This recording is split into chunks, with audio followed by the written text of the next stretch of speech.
gypsy fortune teller told me that we've been deceived. You only are what you believe. And I believe the war is over. It's over. It's over.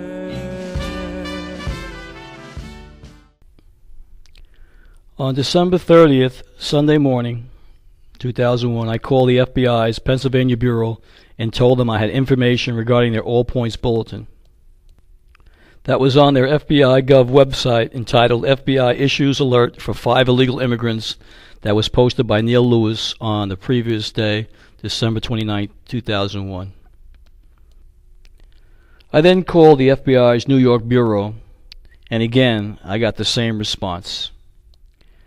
I was put on hold by an FBI agent, and after a few minutes, the agent got back on the phone and told me that they were no longer seeking these individuals for questioning. When I hung up the telephone, I was furious. I was now starting to believe that there was a high-level cover-up taking place and that someone did not want this information to become public. Especially that I was able to remember the faces of the 2 men in Montreal who posed as Israeli Mossad agents and connected the dots to 9/11. I was now more than ever determined to conduct my own investigation. Soon after, I learned that the men who were suspected to be Israeli Mossad agents that had been detained and arrested in New Jersey were being released after 45 days and only being charged with minor immigration violations. The official version of the 9/11 event did not make sense. Never before has a building ever collapsed from being hit by an airplane. Neither did the explanation for the collapse of the World Trade Center Building Number 7, which was never hit by an airplane. After a little digging, I learned that the president's younger brother, Marvin Bush, was in charge for the security of the World Trade Center properties. And to make matters worse, the same company contracted to do the cleanup for the World Trade Center was also involved in the cleanup for the Oklahoma City Federal Building. I could now see that there was a connection to both of these tragic events, and they were both neatly planned by Controlled Demolition Incorporated. I now ask myself the question, what would be gained by such a heinous act? The answer I came up with was the implementation of the first Patriot Act back in 1993, robbing us of all of our Bill of Rights freedoms under the Constitution.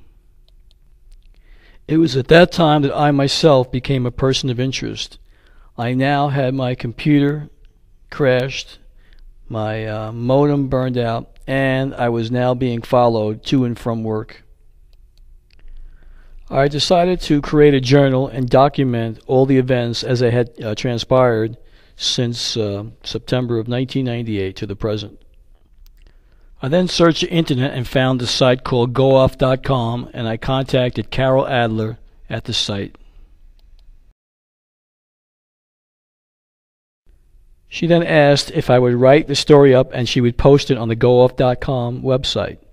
Within a number of hours, I wrote the story, emailed it to her, and she then posted it online on her gooff.com website. 3 days later, I received a phone call from Carol Adler.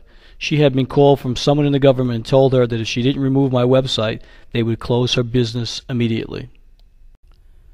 She then gave me a name of a man in the Canadian Parliament who would follow up the leads of my story and research the Israeli Mossad agents operating on that day in September of 1998.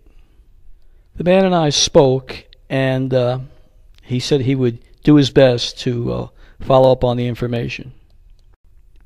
2 days later, I received a phone call from the man who told me that he was told to stop his investigation at once. It was obvious that I was in the wrong place at the wrong time, and now my life would be in jeopardy.